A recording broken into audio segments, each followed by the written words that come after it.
Tapos extend sa likod, sir. Ito yung sa likod naman, sir. Yes. 2 meters yan, sir. Extend. Pwede po siyang ilipat yung lababo mo kung sakali may ano. Para yung space niya dito. May libre kayo dyan, sir, na drum. Akitin niyo sa taas. Then yung saksakan natin, sir, safety. Once na may pumutok, matik siya nababa.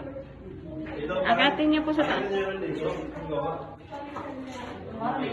Sige, sir, akitin niyo po.